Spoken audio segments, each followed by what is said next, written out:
Hey, what's going on, guys? It's your boy Dion, and I'm back with another Fanduel lineup building video. It's been months. I just, I don't know what took me away from this. I guess I got kind of lazy. I was coming home late from work. Like, if I get home like around 1 o'clock, I'm not going to do a stream for about an hour. And also, me doing this video is because I'm changing my format of doing my breakdowns. I'm not going to be going game by game talking about each play from now on. I'm just gonna go from position to position. So I'm gonna talk about point guards, then I'm gonna go to shooting guards, then threes, then the fours, then the fives. So that makes it a lot quicker. I don't have to spend an hour doing a video when I could just do 30 minutes of breaking down the players that I really like instead of talking about the players I don't like. And if you guys have any questions for me as far as plays that I didn't mention, you could just hit me up on Twitter or anything like that. I'll put the description or my at in the description below. So we could just jump right into it, man. We got the first. We are gonna be going game by game as far with the point guards because that's how I put it in my notes. But we're not just gonna go strictly get like. I'm not gonna be like, oh, Chicago at Orlando. Then I'm going to Pacers, but I am looking at my notes, and that's kind of the way I got it. So, first point guard of the day we got who will probably be Cash. Probably be Chalk. Excuse me. It's Shelvin Mag for Orlando. We have Alfred Payton still out. We have uh we have DJ Augustine now out. So both these guys dealing with hamstring problems. So maybe Shelvin Mack he needs a stretch. He needs to do a lot of stretching before the game, so we don't have one of these situations. But he's definitely gonna be chalk against Chicago. The spread in that game isn't nothing too crazy. Last time I checked, let's take a look. -8, so that is kind of a big spread. But they're projected to put 106 points. Shelvin Mack should have some decent usage in this game. Let's take a look at what has been off the bench so far. He's going to be in the starting lineup, so whatever it is off the bench, it's probably going to decrease a little bit. But Chicago's offense hasn't been that good, so I mean defense hasn't been that good. So 13.2 usage. That's. But you look at his offensive rating, it's 122.5. So they have been balling off the bench, but 13.2 usage, I can fade that in tournaments and feel good. But as far as Cavs games today, 5K against the Bulls. You just have to plug him in there. Chalk, he should. I don't think he gets less than 20, but I don't know if he gets. I don't know if he has a crazy game where he gets more than 30. Now I think 30 would be something he tops out at. Um, maybe he plays through a blowout too, which can help him as well. Because I think this game could turn to a blowout. I don't really see how Chicago is going to match their offense. Orlando has already blown out the Spurs. They blown out. I feel like they blown out Milwaukee. I'm not 100% sure, and they blown out the Cavs, even though the Cavs being blown out by everybody. But let me just take a look at a random player from the Magic, because I'll tell you if it was the Bucks. No, it might have actually been Memphis. They blew out, or New Orleans. One of these two teams they blown out. So they're blowing out good teams. I think they have the best record in the East, or it's tied between them and the Celtics. So let's take a look real quick. Doesn't really. Yeah, so they're tied with the Celtics for best record in the East. So we like Shelvin Mack, of course. As far on the other side of the ball, I'm not really touching anybody here. Jerry Grant, fade for me. We can move on from there. Next point guard that I actually like is Darren Collison, 6K. Now, if you look at the fantasy points he's produced in the game, 31.6. That's about what you need, 5 times value for 6K. He's producing out on regular, so now you get him in a matchup where he's probably going to get a lot of JJ Redick defense, 6K. He's not playing well over 30 minutes, but he's just about at that mark. Let's take a look. So 30, 24, 34, 37, 33, 31. So he's playing above 30. He's playing above 30 minutes. It's just that one game against Sacramento, that revenge game where he disappointed.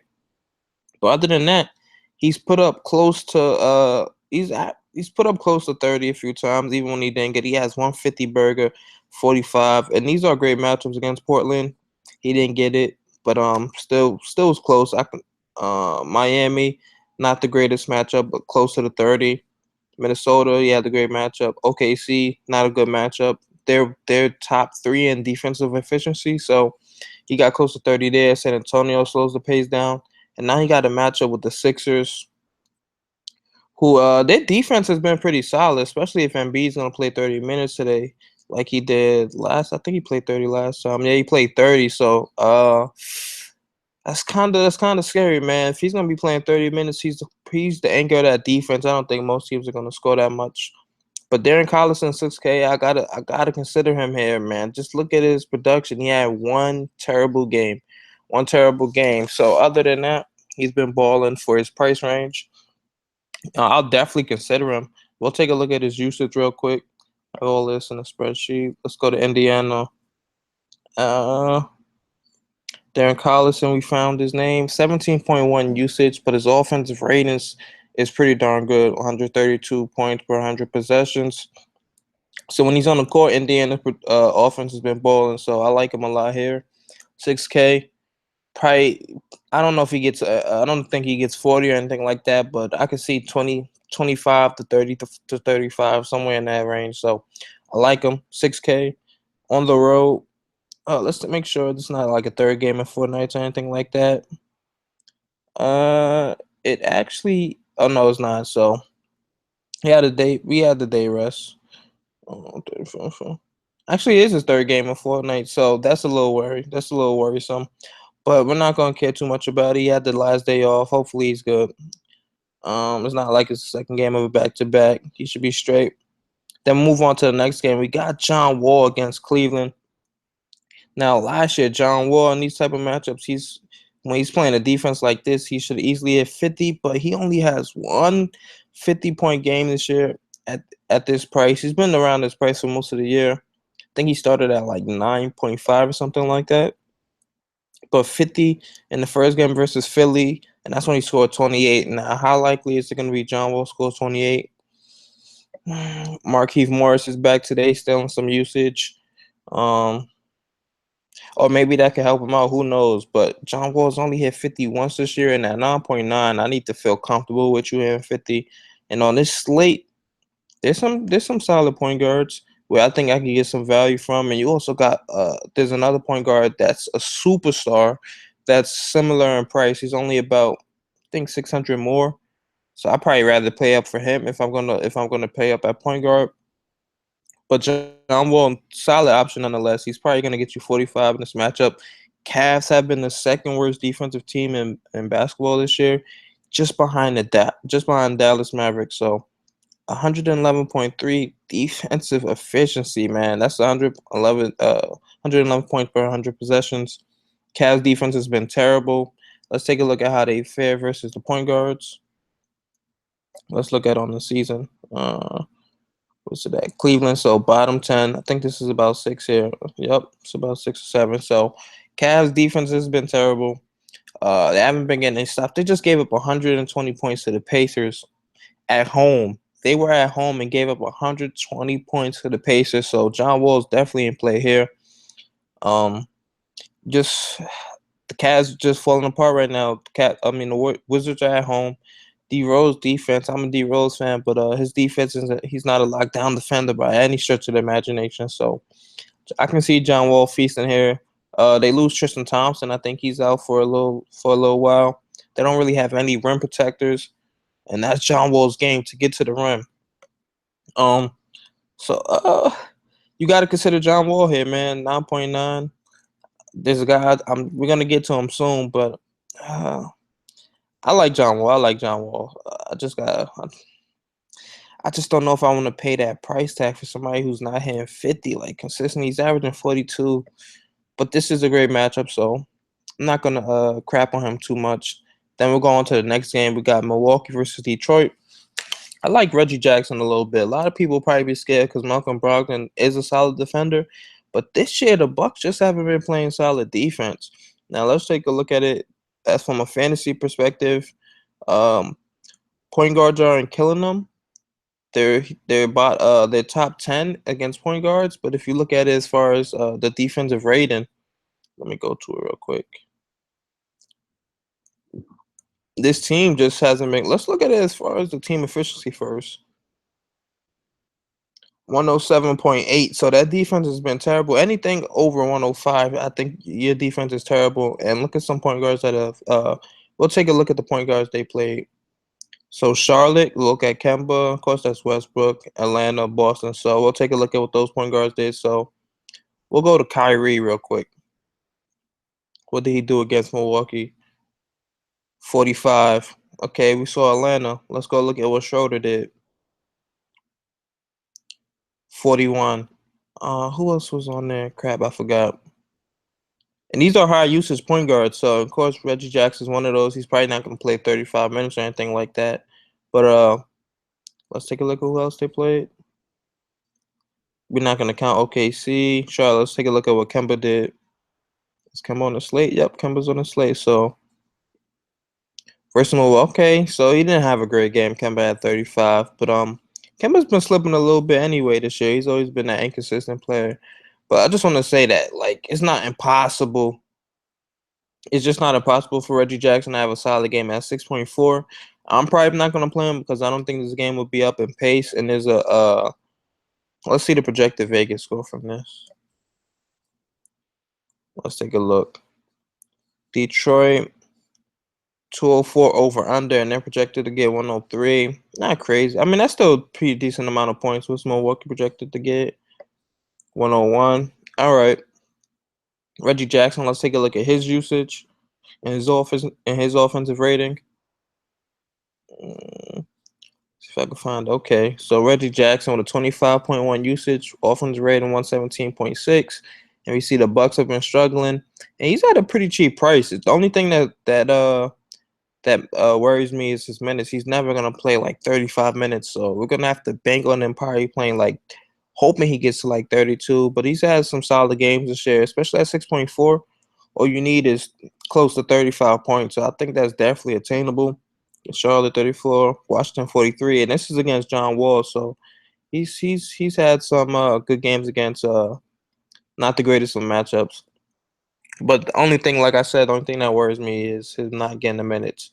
And I don't think Brogdon's really gonna feast on him like that to make him for Stan Van Gundy to take him out the game because he's getting cooked or something, or he's playing bad defense because Brogdon's not a scorer or anything. So unless that happens, I think Reggie Jackson could possibly see 32 minutes this game. He's averaging 32, which is what you need for about 5 times value.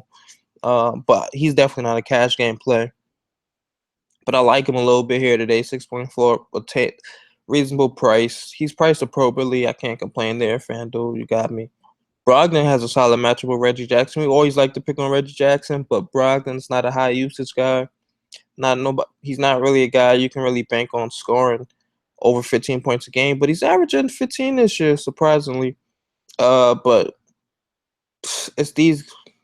Damn, now that I look at it, might be eating my words a little bit. It's probably just more about the peripherals because he's got you 19, 16, 13, 15, 16, 20. He's only had one bad game, and that's against top 3 defense this year. But the fantasy points is not producing the 30 fantasy points because he's not getting any of the other stats. So even if he gets 15 to 20, he's probably still not going to get you 30. He's not going to get you the 30 that you actually want. So I'll look away elsewhere. As far as Houston, Atlanta, Schroeder's price is just way too high, especially in the spread. I don't think there's any way Atlanta keeps this game close. They don't have the offensive talent. Ersan's out. You take away a 3-point shooter. The only way they keep up with Atlanta, I mean with Houston, is if they're knocking down threes. You got Ersan out. Branby, well, he's trash. So, and it's just like, who's your scorer? Like, I just can't see Atlanta keeping this game close for me to even play Schroeder. But Schroeder's averaging 38 at 8K. Let's take a look at the spread one more time. Let's see what they're projected to get. Atlanta projected for 102. Houston projected for 111. 9-point spread. 9-point favorites. I'm not touching anybody from this game, honestly. I doubt I will. If I do, it's gonna be one of the cheap players like a PJ Tucker or something who might have one of those fake games with rebounds or something like that. If I really need the price savings to get somebody else, which I'm not sure if I will right now. But yeah, I'm fading point guards from this game. We got the next game, Jared Jack at 5K. He's been hitting value lately. He had one bad game, and that's because Houston got blown out. They had I don't know what was wrong with the Knicks, but they had this guy Jared Jack guarding James Harden. Of course, James Harden was gonna go off. He torched them in that third quarter, and they put the game out of reach, and there was just no point for him to continue to play minutes. But he's definitely an older player too, so we have to be careful with see if his minutes start to go down or if that's just a product of them getting blown out. But if you look at it, his first few games, 25, 23, 28 against Phoenix, one of the worst defensive teams in the NBA, I can definitely see him getting 25 here. A lot of people probably play Mike James as well. He was chalk last slate against Washington. He was chalk against Washington, so I can only imagine against the Knicks. Knicks defense has been a little better from last year, but it's still not great. Bottom 10, 105.7, still in the attack range. The only problem I have with Jared Jack is he's not a high usage point guard. Let's take a look. Let's scroll down here. Let's see if I can find Jared Jack, 13.4 usage, and his offensive rate is not even great. So he's probably not a reliable guy here, but it is the Suns after all. It's the Suns, and we've seen Jared Jack have high assist games. He's not really going to look to score, but 10, 9. So three of his first 4 games starting, he's had at least 5 assists, and and at least one or two steals. So it's just about him getting points, which we really can't bank on. So this Porzingis team, he's taking all the shots. Tim Hardaway Jr. starting to get it going, so his numbers might start to come down. Anyway, and then Frank, I don't even know how you say. I can never say his name, Natia, something like that. Is the freaking K is silent and everything like that. But his minutes are starting to go up. Maybe he starts to get a rise, and like this is where we can see the switch. I see a lot of Knicks fans are praising him for the defense. A lot of guys are asking that he start. I mean, he's 19 years old. He's gonna get He's gonna get better, and people just like how he's playing so far defensively. And he's been a solid player, man. I don't know if I see greatness from him yet, but he's a solid player nonetheless. So we'll take a look at Jack, Mike James, maybe Frank Ntilikina in tournaments 4,500. And this is the Suns after all, so anybody can go off in this matchup. Let's take a look at Frank's usage though. I want to see if he has a decent usage off the bench. I can't find him right now. Probably scroll. Oh yeah, here he goes. So 20% usage rate. That's pretty solid. But if you look at his offensive rating, it's not great. But his defense has been spectacular. If you see his rating, 99.4, probably the best defender on his team. Yep, he is. So it's the Suns. Let's just take a look at the over under in this game. Let's see if there's some fantasy value to come. The Knicks are projected to score 112, so we might have to take a shot here. We just might have to. Of course, you got to have some Porzingis exposure, even at his crazy price. But as far as the point guard go, we like Frank. We'll move on to the next game. Drew. Now, I like Drew Holiday here. Dallas has been struggling against point guards, but I just think with Boogie and AD's matchup, it's going to take a lot away from Drew. He's definitely a tournament option, but he's playing high minutes, and if this game stays close, he's getting 34, 35 plus minutes. So let's just take a look at his output. So his last 6 games, he's gotten you 35 plus 1, 2, 3. 3 out of his last 5, he's gotten you at least 35. So the matchup as far as the fantasy points goes is there. Let's take a look where Dallas ranks against point guards, bottom 10. So the matchup is there, but it's like when you have a guy on your team like Boogie and AD with this freaking 30% usage rates. Let's take a look at freaking Boogie. AD's with his 29.1% usage rate. Where the hell is Boogie? Okay, Boogie's right here. 33.8. Let's take a look at what Drew Holiday's is. 19.4. So Dallas is a slow-paced team, but they have been the worst defensive team in the NBA. So we just have to consider Drew Holiday even at this price. It's not too crazy, but DeMarcus Cousins and AD been killing it. So just that's what makes Drew Holiday a tournament only option. I'm not really liking too many of these Dallas guards. Yeah, like too inconsistent for me, these point guards here. So I'll move on to the next game. Charlotte versus San Antonio. I'm just fading that game completely. This could be a sneaky game for Kemba just because the Spurs are on the second night of a back-to-back. But I'm just not a guy that ever picks on the Spurs, Toronto, Utah. I don't usually play guys from that game. Miami, Denver. I like Dragic a lot. He's played. Let me see how many minutes he played again. 34. But oh no, it was the Minnesota game that went to overtime. I was about to say he only played 34 with overtime. But no, Whiteside is back, and this could be a spot where I like Dragic a lot, man. He has a decent usage rate. And this Denver, they're not really known for their defense. Let's take a look at Miami's real quick. I should have had this written down already, but I'm like, I just want to do this video. I'm tired of doing research. I just do it live. So 24.9 usage rate. The offensive rating is great. And he's getting a plus matchup, man. Let's take a look at how Denver's fared versus point guards. Bottom 10 as well. So Dragic's definitely in consideration. If he's playing 34 minutes, I'm locking him in. The only problem I have with him is he hasn't had any of those real explosive games. Like he hasn't cracked. Like his highest output was last game against Chicago, 36. Like he's not really. I don't know if he's winning you a tournament with those type of numbers, but he can definitely go into cash games. He's definitely cash game consideration because he's gonna get you about 30 to 32 Fanduel points every single game. So he's averaging 32. So great matchup for him here. But limited in tournaments, so limited GPP upside. Now we'll move on to the next game. I'm probably not going to touch Moutier or Jamal Murray. I don't really like picking on the Heat. They lock up a lot of times. So Moutier has been balling off the bench. Like, look at his numbers. If only could have did this as a starter. He's been pretty good lately. But he's coming off the bench. I'm not touching him. Jamal Murray. We don't know his minute situation. Seems too inconsistent for me.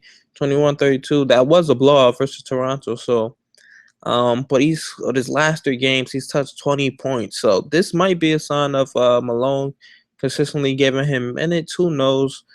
But tournament option for me, especially at 5.5. If he was 5K, I consider it a little bit more.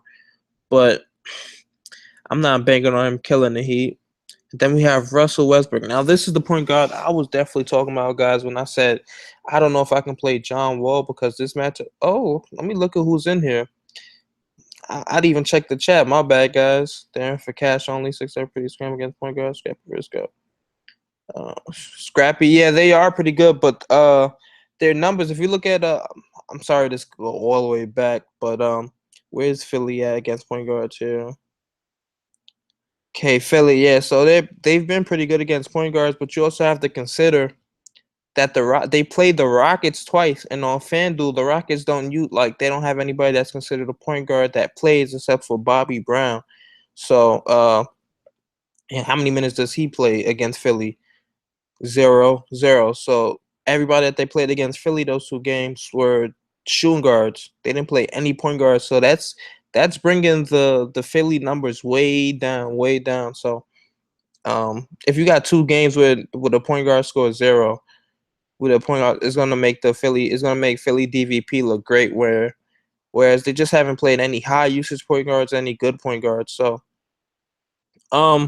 and the point is now that they're starting JJ Redick at point guard. At least, well, Ben Simmons is officially the point guard, but JJ Redick is going to be guarding the point guards. Ben Simmons is going to be guarding the power forward. So, let me go back. Wall is a lock. Locking on field. What overlocks do you have? Sabonis. Sabonis is a solid play, but I'll get to that, man. When I get to point, I'm gonna get to that when I get to the power forwards and stuff like that and the centers. But let me get back to the point guards. Yeah, Westbrook 10.6. Now this is Boston has this. These are 2 of the top 5 defenses so far. Oh, top 2. Look at defensive efficiency. Both these teams have been great on defense. They both been great rebounding the ball. So, I'm a little worried about Westbrook. But are we really expecting Kyrie to guard Westbrook? Do we think Kyrie can guard Westbrook? And then you have the situation. Maybe they put Kyrie. They probably put Kyrie on Andre Roberson. I can actually see that happening. So now that I think about it, they might put Jaylen Brown on Westbrook and let Kyrie guard Roberson. So it'll probably be a cross matchup. But I just like Westbrook at 10.6 is so cheap to me. I feel like I gotta have some exposure. We're probably not gonna see him below 10K ever this year. And he's a guy he has 55 point upside. He had 53 versus the Knicks. 53 versus Minnesota, 66 versus Indiana, 51 against Chicago, and only 28 minutes. So if this game happens to stay close, which I think it will, Westbrook can definitely get 55 to hit that upside that you actually want. So I'm probably gonna have some exposure to Westbrook. And let's take a look at his usage. I don't think it's went down much. Last year it was in like close to like 33, 35 or something. This year is at 30. Offense rating is not as high as it was last year, but it's still good nonetheless. Um, I just think this game will be up in pace. Let me see how both these guys play. Boston pace is pretty slow. OKC is pretty slow, but for some reason, I just feel like this is a game where they're actually going to be forced. Where I think both these guys are going to push the pace, especially Westbrook. This seems like a game where Westbrook's going to get up because he's going up against an elite point guard, so he's probably going to try to go off. I just like the matchup a lot. Melo's matched up with Tatum and Marcus Morris, who are good defenders. Um, and also Jaylen Brown's pretty good defender. So we'll see how this plays out. But I'm definitely gonna have some exposure to Westbrook today. I think he's in a great spot. Let's take a look at the over under. Let's see. Boston. OKC projected for 106. Boston projected for 100. Damn, they don't even like they okay. OKC 6.5 point favorites. I can see that. Um, so yeah, I'm gonna have exposure to him. As far as Kyrie goes, 8,400, just a little bit too much for my liking. I'm probably 145 out of him at that price. But we seen Kyrie like he hasn't had one 30-point game this year, and I'm not banking on him getting 4 steals. I'm not banking on stuff like that, and him getting the rebounds or blocks to really hit that upside. So his one game where he really hit value at this. Oh no, he actually hit value a few at these other prices, but I just can't do it against OKC. Best defense in the NBA so far, well, top three. So I'm fading Kyrie here. We got the last game on the slate. Lonzo Ball 7,500, which is crazy. This price is crazy. I can't do it, man. He's had those high rebound games, but I'm not playing. I'm not paying 7.5 for somebody. I can't even project to score like 15 points, like 15 real life points. Not even just I can't do it. I can't do it. So I was hoping D'Angelo Russell was the point guard on this slate, but he's actually the two guard. So we'll actually get into the two guards now. Uh, we'll just talk about the two guards that I like. I like Terrence Ross a little bit, and I never play him above 4K. But in this situation, I think he'll see about 30 plus minutes here. And this is the Bulls at the end of the day. Bulls defense has been terrible. I don't know how they fared against shooting guards. We'll take a look. Bottom 10, that's all we need to know. Giving up about 50 fans. Oh, wow. That's terrible. Terrence Ross, he's a streaky shooter. That's all he does is score. So if he doesn't get you the points, it's probably not going to hit value. Probably need about 18, 18 to 20 real life points out of him for him to hit value.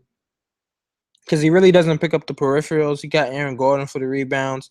He's not really a playmaker as far as passing the ball to teammates. So he's definitely a tournament option. I'll probably look to have some exposure to him. I think, and while I don't know how you say this guy's name. He was on the Lakers last year, but I think David Nwamba, whatever you say his name, however you say it, he's in the starting lineup if I'm not mistaken.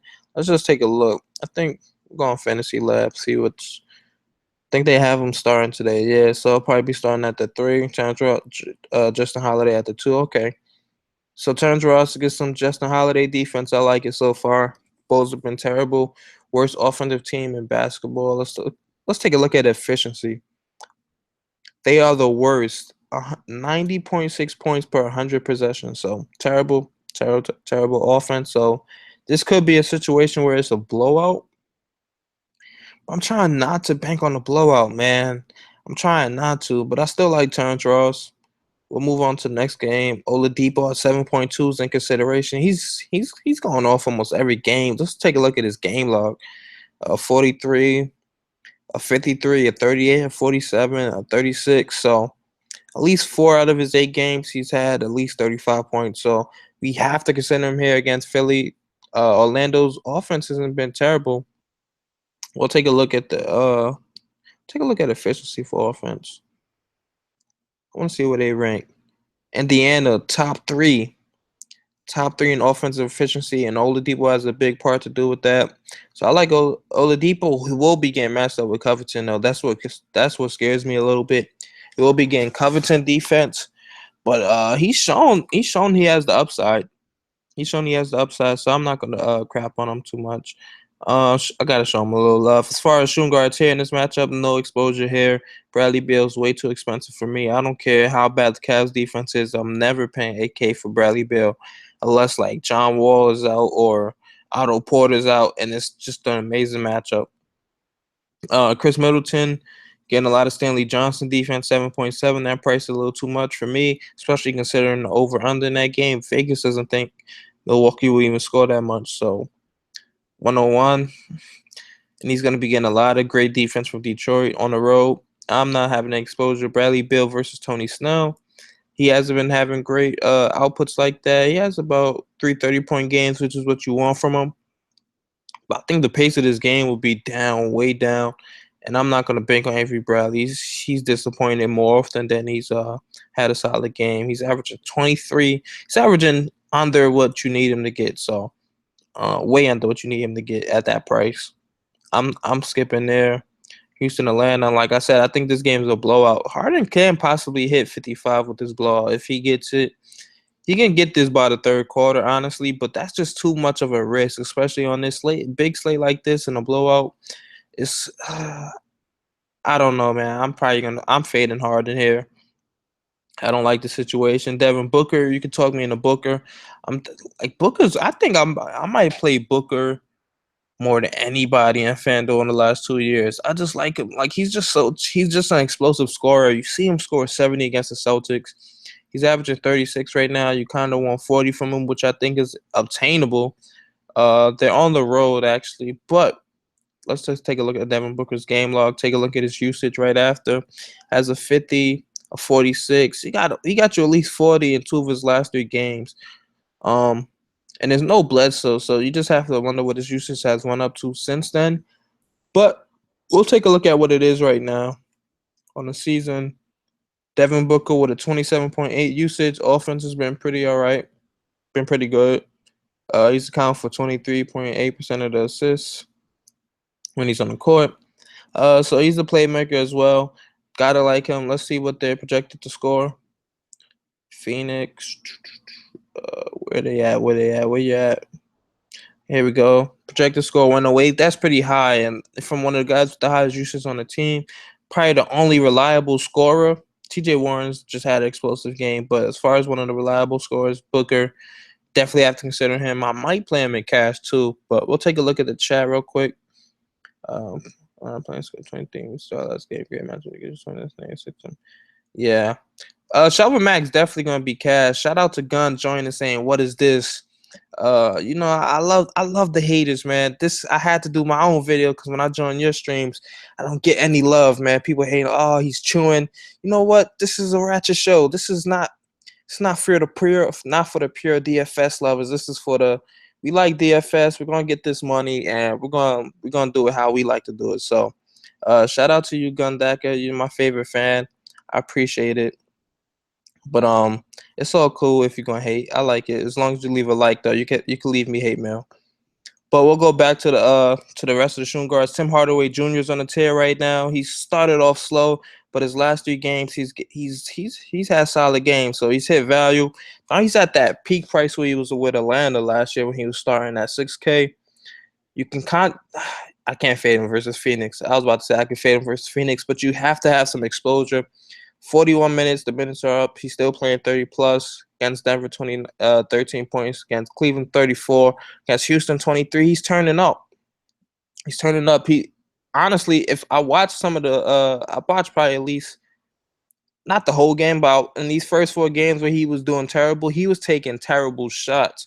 Now, if you watch some of the next games, he just was not. He will get the ball, be perfectly covered, and just chuck it up. But I think he's finding his rhythm now. He's playing real basketball right now. So we have to consider him here. 6K versus Phoenix. Any guard versus Phoenix in the last 2 years is in play, and Tim Hardaway Jr. is not he's definitely in a great spot here. So I'll have some exposure. New Orleans versus Dallas, fade. Fade Charlotte versus San Antonio. I don't even consider guys from Charlotte versus Spurs game. Jeremy Lamb. We got MKG most likely out for the season. I don't even know if he's out for the season, but he's out. What is his injury? Oh, personal again. Damn, I wonder what's happening in his personal life. But he's out. We got somebody I heard came back from Charlotte. Let me take a look at Fantasy Labs real quick. It was something I was seeing, or maybe that's what I was reading earlier. I'm going off the top of my head right now, but I was definitely reading something about uh, somebody from Charlotte, or maybe I wasn't. Oh, that's probably what it was. Oh, Michael Carter Williams is back. That's what it is. Okay, he's available to play Friday, but I don't know if that really has anything to do with Jeremy Lamb. 6K, I probably won't play him. Malik Monk. There's too many guards on this team for me to even play, regardless. Toronto, Utah is usually a fade for me. 7.6, DeMar DeRozan. This seems like a spot where he'll go fake. Like, DeMar DeRozan just seems like he'll go fake in this spot. But I never played DeRozan. He's scoring liability. That's the reason why I don't really want to play Terrence Ross. Dion Waiters in the spot at 6.3. I like it. I like him here versus Gary Harris. Gary Harris, same love for me. 5.7. Let's take a look at his output. I don't know what it is. Gary Harris is also one of those guys I played a lot last year too. I'm probably gonna have exposure to him today. Psych. But let's take a look. He's averaging about 15 points a game. The peripherals are not really there except for when he gets the steals. And Miami seems like a team that doesn't turn the ball over a lot. They're gonna play they play slow pace. So I'm not banking on a lot of sloppy turnovers from the Heat. And I don't really know if he can guard Dion Waiters. So to begin these steals. But let's take a look real quick. I didn't even have Gary Harris on my list of shooting guards. The next shooting guard I did have, though, I faded this Boston and OKC game. Did have D'Angelo Russell revenge game narrative. Now, I'm not sure if this will be a situation where the Lakers like, we gotta put KCP on D'Angelo Russell. We don't want him to expose our the guy we just drafted with the number 2 overall pick, Lonzo Ball. We don't want him to have that game over him, so we don't regret. We don't want to feel like the fans regret the trade. So I can definitely see D'Angelo Russell having a good game here, regardless. But he's not playing minutes. He's not playing heavy minutes. He's touched 30 minutes just once this year. But the one good thing about him is he has that upside, man. If he can just get a 30-minute game, like 32 to 35 minutes, he'll go off here. But look, 45 and 28 minutes, 39 and 29, 38 and 29, 42 and 30. So we gotta bank on those minutes. I probably don't have too much exposure just because of that situation. But D'Angelo Russell's in a great spot here versus the Lakers. KCP, I like him as well. Got he's getting you to got you 34 minutes here. And in a situation like this, 30, 31, 24, 24, he's at that price where it's the freaking Brooklyn Nets, man. One of the worst teams defensively. And 30 plus minutes here, almost anybody can get 5K. Like, I don't think he kills you. That's why I like him, because I think his floor in this matchup is like 25. He's averaging 24 fantasy points on the season. So you give him 32 plus minutes against the Nets here, I can see him getting that 30. And that's about it for shooting guards. We'll take a look to see if Gunn is still hating. Oh, he probably bounced already. So we'll move on over to small forwards now. There's not too many small forwards I like. I think I skipped like half of these small forwards. I'm not really high on these small forwards today. Fournier price was too much for me. Covington at 6.5. I have to consider him just because the matchup versus the Pacers is too good. They don't play any defense. This game should be up in pace. And he's just a guy that he can knock down. He can get you like 4 or 5 steals and hit like 5, 6 threes. Like, he's one of those streaky type of players. Bojan versus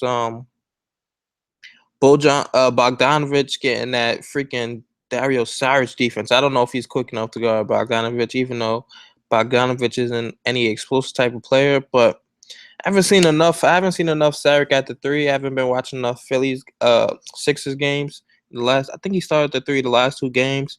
I don't know how he's been holding up there, but I don't even think he's playing that many minutes at the 3. Let me see how many minutes he played last two games. Oh, so he played 31 against Houston and 20 against Atlanta.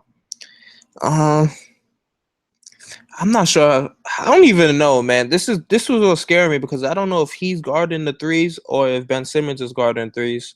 Because Ben Simmons is starting at point guard, but I'm almost certain he's not guarding point guards. He's either guarding the power forwards or the small forwards.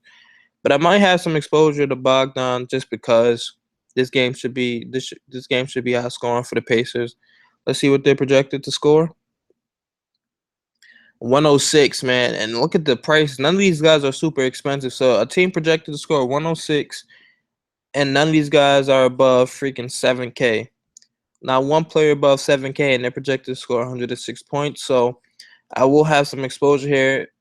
Either Collison, Oladipo, Bogdan, Thaddeus might be in the solid situation. Or I probably won't have any situation. But damn, Miles Turner is also game time decision. So if he plays, that takes away from Sabonis and a lot of usage from the rest of these guys. So as of right now, these are the only two small forwards I like from this game. No Lance Stevenson for me. Lance to make him dance. I usually play him. LeBron James cash game play. You just plug him in. You just go to Cleveland versus Washington. It's the first player you put in, and that's it. You move on. So Milwaukee Detroit. That's a fave for me. Giannis at 12K, man. I just don't know if I want to play him. There's too many good plays. That's cheaper than him, so I probably won't have the money to pay up for him. Uh, as far as this game goes, I'm looking away. I told you guys I like PJ Tucker a little bit in tournaments, just for the blowout factor. He can have one of those fake rebounding games. Honestly, man. Um, he's hit his upside a few times this year. 29, 2 games with 29, but I guess I'm not gonna bank on that. So I probably have him in just one lineup. Go to Phoenix, New York. TJ Warren coming off a 60-point game. My savior in cash games, 40 points, man. 40 points. And all he cashed by I think I cashed by like 8 points last slate, and he wasn't even chalk. So if he didn't go fake, I probably don't cash my last time around. But he's definitely in play against New York, against Tim Hardaway Jr. defense. I don't touch anybody from here. Nope. Nope. Nope, I'm not touching nobody from there. Too many guys play too many minutes. This rotation, a lot of these small forwards are in rotation with a bunch of other players. Paul George at 7.6 is interesting.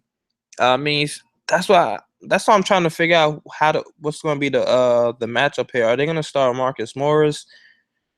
Um, that's difficult. Like I could see them going. They could take Jason Tatum off the bench. They go Kyrie, freaking Jaylen Brown, Marcus Morris, Al Horford, and then Aaron Baines.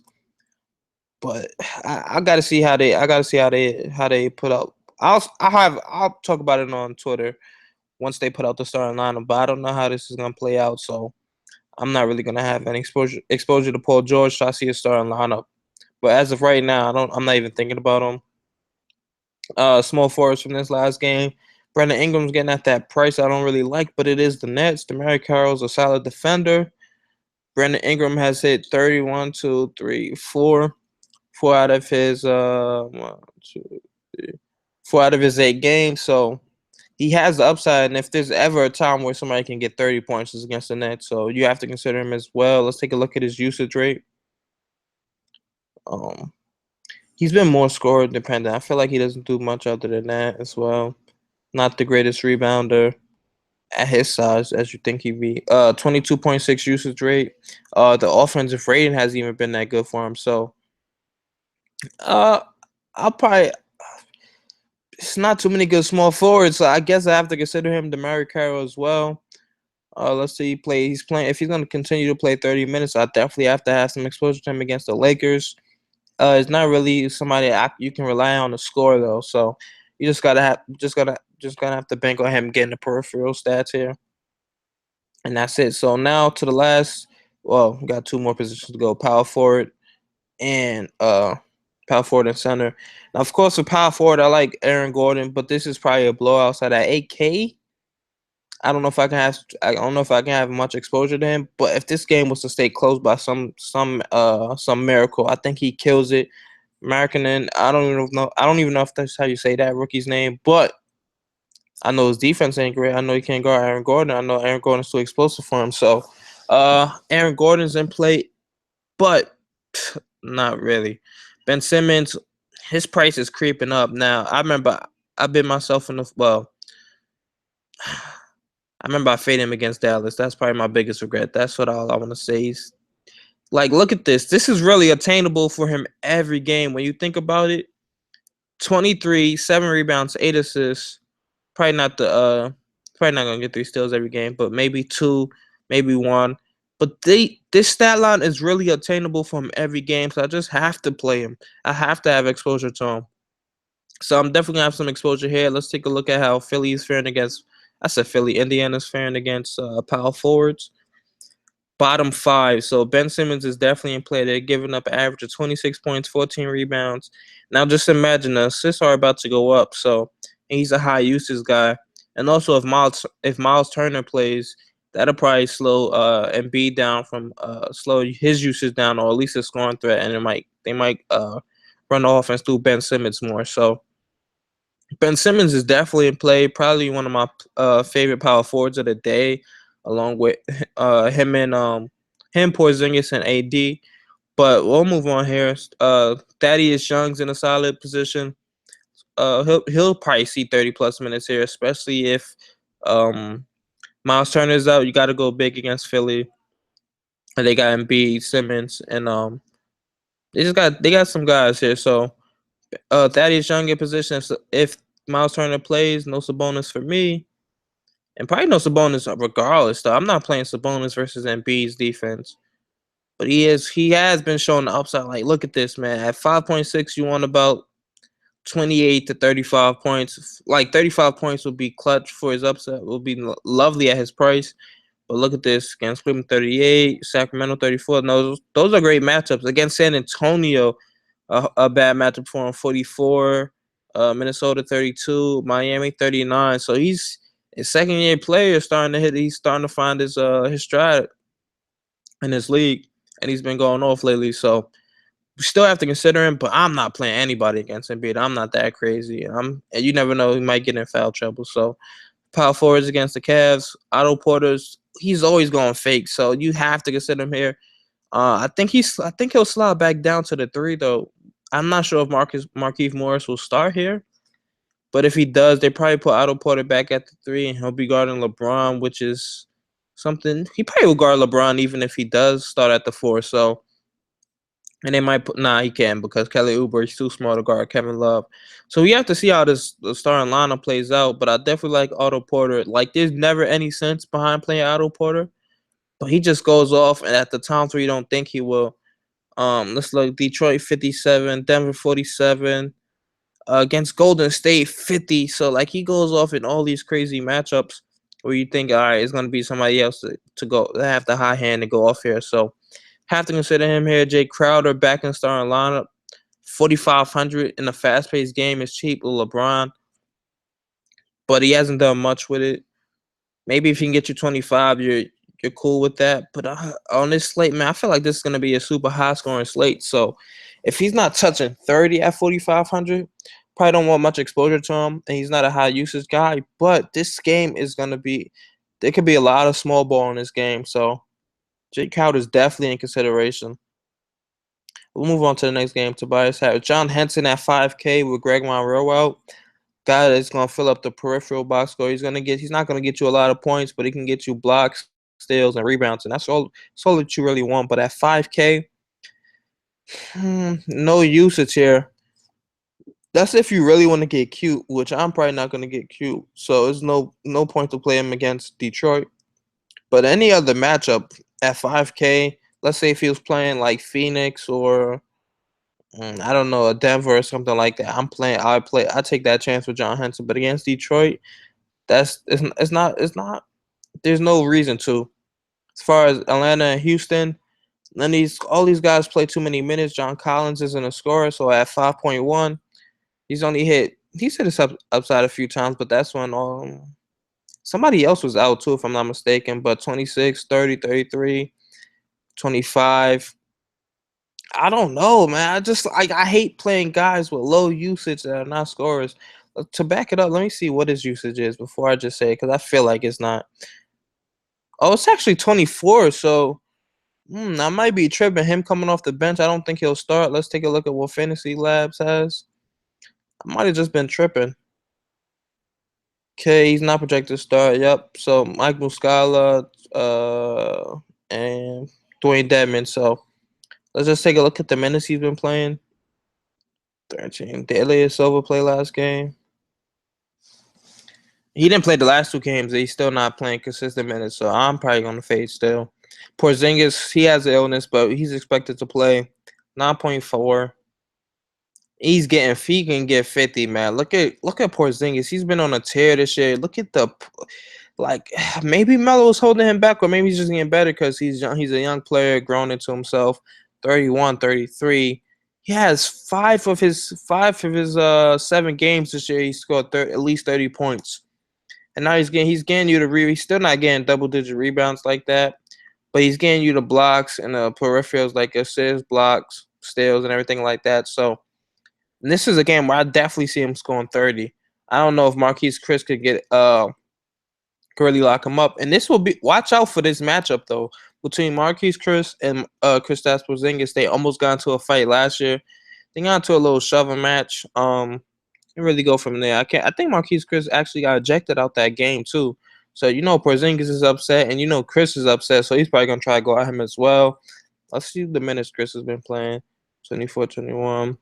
I'm fading there. I'm just not playing Marquise Chris. But AD's in a perfect matchup. I don't even have to look at the DVP as far as power forwards go. I just know that AD's getting matched up with Dirk Nowitzki, and Dirk can't guard him. So that's all I need to know. Let's see how the Mavericks have been rebound. Let's see where's defensive efficiency as well. So last in the NBA. Let's see rebound rate.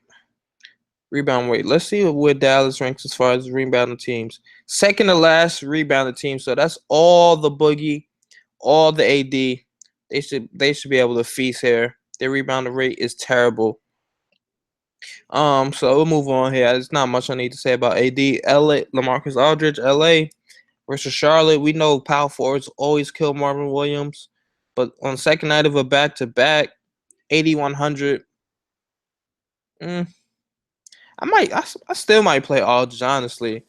I just don't like the pace of this game, and I feel like there's so many other good scoring options today where I don't need to play it for Aldridge, but he's still in a good matchup nonetheless. Toronto, Utah, I usually fade. Miami, Denver, Paul Millsap. If he's going to start consistently getting minutes, if he's playing over 32 minutes, then you could talk me into him. But as far as the season goes, it's been a little inconsistent. Like I need 32 to 35 minutes out of Paul Millsap. But if you look his last 2 games before the blowout, because they blew out Toronto, he got 34 and 36. So maybe it's a sign of good things to come. Maybe I don't know if maybe he wasn't playing well enough for them in the other games, and now he's playing well. He's getting more minutes. 7,200 seems pretty cheap, but this is not Atlanta Paul Millsap. This is Jokic's team. He does whatever he wants. Then they still got a bunch of young guys like Will Barton and Gary Harris and freaking Jamal Murray and Moutier who has the usage on his team right now. So we definitely have to take that into consideration before we play Paul Millsap. James Johnson at 6.2, Hassan Whiteside back. I'm not playing him at that price. As far as power forwards go, if they're gonna start Al Horford at power forward, I have to consider Melo. But if they start Jason Tatum, I probably decline there. Probably fade him. So it all depends on the starting lineup for that matchup. Marcus Morris is back. He probably won't play too many minutes. Let's see if there's a restriction. Okay, best okay. He'll come off the bench and play roughly 20 minutes. So they might actually keep Al Horford in the starting lineup with Aaron Baines. So I'm fake. I might play Melo, man. I might just play Melo. But OKC's defense been so good. I mean, Boston's defense been so good. I don't even know if Melo hit value here. And as far as this game goes, Kyle Kuzma and Julius Randle are both in play. Let's take a look at who has the higher usage. Let's see. Randle hasn't been playing too many minutes off the bench. I think Kemba and Kuzma playing something similar. Let me scroll down. Okay, so let me see. Kyle Kuzma with a 20% usage rate off the bench, 114 offensive rating. I think that's the highest on the team actually. And then Randall with a 23% usage, 113. So both these guys will be in play. Don't really know what the minute situation will be, but let's look at the minutes. He's played 30, 1, 2, 3 out of 8 games. Let's see how many Randall has played. Randall hasn't touched 30 minutes yet. So Kyle Kuzma looked like he might be chalk here against Rondae Hollis Jefferson. I think the chalk is going to be whoever starts. So if the Lakers announced that Julius Randle starting, a lot of people probably gravitate to Randle and Cash. But I'm a guy. I like Kyle Kuzma a little bit more, man. A little versatile. He's been pretty good at scoring the ball. He's playing 30 minutes. We haven't seen Randle play 30 minutes yet. And then, of course, we move on to center after that. Vucevic, great play. We know the Bulls. The Bulls are second worst EVP versus centers. Vucevic has a 24.3 usage rate. Just the blowout you have to be scared about. But if you're not, Vucevic is definitely in play. He'll probably be the highest scorer on that team. It'll probably be between him and Fournier. Him and Gordon. Excuse me. Then we got Embiid in a great spot. If there's no Miles Turner, you have to consider Embiid. I played Embiid last time around. He got me 60.4 in 30 minutes. If he's playing 30 minutes, Embiid is getting 45 to 50 points here. Easily. He should get that. So Embiid's one of the best young scorers at the center position. One of the best centers right now, actually. If he could just stay healthy, he'd be pretty dominant. If Embiid played 35 minutes a game, he'd put up Boogie Cousin numbers, fantasy output numbers. So it's all about his minutes with him. But we have to also check to see if there's a back-to-back. I'm not sure if he's going to play any back-to-backs this year. But if they do plan on him playing any back-to-backs, let's see. I want to take a look, actually. We'll go to Philly. I don't know if I can't remember if they say he'll play any back-to-backs this year. Okay, but no, after this game, he's definitely playing 30 minutes today. They have 4 days off between to their next game, so he's playing 30 minutes a game. I'm playing Embiid in some tournaments. Embiid has about a 32.7% usage rate, so he's definitely in consideration, especially if there's no Miles Turner. Let's take a look at the chat. Small forward lock is LBJ. Of course, LeBron is a lock at small forward, especially in cash. If you fade LeBron in cash, you don't want money, honestly. But we'll continue on with the centers. You just have to watch out for this Miles Turner news. See, Fantasy Labs has updated, so let's see what it's about. Okay, Jared Allen foot is out. Trevor Booker questionable.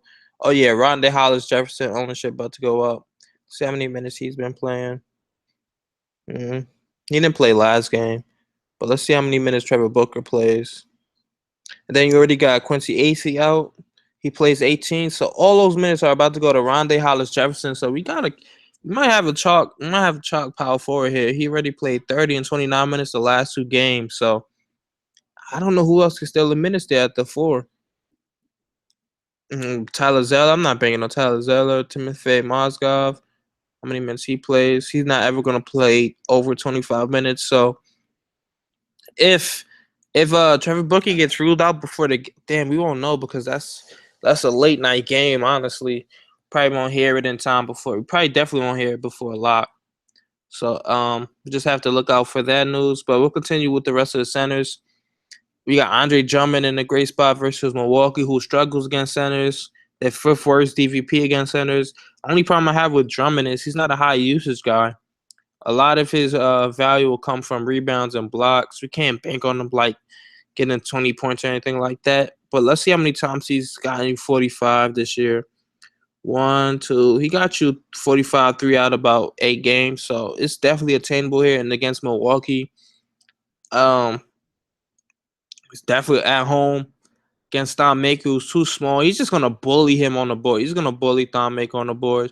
Probably even John Henson. They're too frail. They're just too frail. So he's probably gonna have about 18, 20 rebounds this game. So even with the low usage, he might get the points for all offensive rebounds and putbacks alone. Like I can see that definitely happening here. But we'll move on here. Clint Capella, I'm never playing him at that price. Like I can't play Clint Capella over like maybe 6,500. That's why I max out with him. And then Scanter minutes have been going down, so he's a fade most likely for me. Too inconsistent, just like on OKC, but he is one of those guys that like his fantasy point per minute is usually through the roof. But I'm just fading him here. Um, New Orleans Dallas Boogie versus Nerlens Noel. He's just now. This is one of those situations where we all know Nerlens Noel is a great defender, but it's like certain people just not gonna be able to guard Boogie. Man, you don't have that girth. You don't have the body mass to guard Boogie. Like he's gonna bully you in the paint. Nerlens Noel is just too small to guard Boogie. So Boogie's at 12. Even at 12K, he's in play. Dwight Howard 7,500, maybe a little bit too much for me.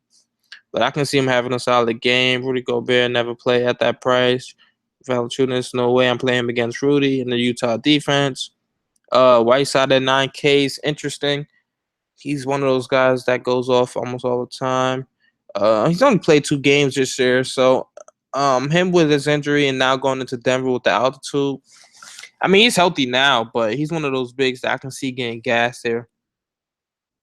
But Joe, let's see how the Nuggets fared versus against centers. I'd even look that up honestly. Denver, not bottom 10, almost middle of the pack against centers. So we can fade Whiteside at 9K and not regret it. Hartford at 6,800 against one of the best rebounder teams. I'll probably fade here. I don't think this will be a high scoring game. I think it's really going to be like a 105 to 100 game. Which I think Vegas had projected. Let's see. OKC projected 106. Boston projected 100. So it's not going to be a lot of. I don't know, man. I just can't see it being really one of those type of games. Then, of course, Brook Lopez, he's definitely cash consideration against Brooklyn, who's last in DVP against centers. If Brook Lopez even sees 25 minutes here, he should eat 24.8 usage rate at center. We all know Brook is a pretty good scorer. So at 5,200, he can get 20. He can get 20 real life points against the Nets and have his value. He never been a rebounder, but I can see the points here, so I like him. And that's about it for the slate, man. Fanduel GP Anderson at 3,900. Who do I suggest? 3,900 now. You might be getting a little too cute, but let's just take a look real quick. 3,900 and cheaper. Maybe Carlo Quinn. He's one of those guys that get you a lot of blocks and stuff like that. And he just doesn't play a lot of minutes. Now I feel like this is getting cute though, but it is against the Suns. If there's any time you want to play a cheap center against a defense, it will probably be the Suns. Also, let's take a look. No way I could play Timofey Mozgov. I think that's literally the only center you can play. Most of these guys don't get minutes, so most of them probably don't even touch 15 minutes. The only person that might even touch 15 is Kylo Quinn. So if you're trying to get cute, I guess you can go him, but I wouldn't suggest playing him. I think today is the day to pay up for center, honestly. Like I'm liking my boy. What's he at? I like him Boogie a lot. I like Embiid a lot. I'm probably gonna honestly. I might have so much Embiid and Boogie that's gonna. I just don't like these centers today, man. Honestly, Brook Lopez. I think this is the lowest I can go is Brook Lopez and maybe Alex Len. Alex Len. Let's see if his minutes are still there. If he's getting 25 minutes against the Knicks, he can definitely get you 25 FanDuel points. But that's about the lowest I go. Honestly, I doubt I have Alex Len, but 5,200 with Brook Lopez. He's averaging 25.9 FanDuel points a game, and he's not even averaging 25 minutes a game. So now in the game where you might actually get 25 plus minutes, this is a great spot. So that's it. I don't think Porzingis is gonna miss. I think he went through shoot around. Let me take a look. Porzingis illnesses. Oh, he didn't practice on Thursday. He's questionable, but it says they don't seem to be concerned with the player's health. Um, we'll see, man. I don't know if he went through shoot around actually. Let's take a look, man. That's how I usually do it. Maybe we'll find a beat writer talking about Porzingis. Okay. Take a look. Nope, there's no new news on it. But I think Porzingis would be fine. I just feel like he plays, especially against Marquise Chris. If you guys have the time, man, go on YouTube and type in Marquise Chris Porzingis. They got into a fight last year, a little scuffle. So Porzingis is definitely gonna try to get his revenge here. I think the Knicks got smoked that game too. So that should be about it for today, man. If you guys have any more questions, I'll try to get to it in the next 15 seconds or something, hopefully. So I'll just stay in the chat a little bit and then I'll end it if nobody else has anything else. And I definitely said I was gonna try to make this video less than an hour, but we're definitely on the hour right now. So I failed miserably. All right, so since nobody else is writing anything, man, we'll end this. Hopefully you guys enjoy. Hopefully we cash, man. Hit me up on Twitter. I'll post my Twitter link in the description below. Get at me.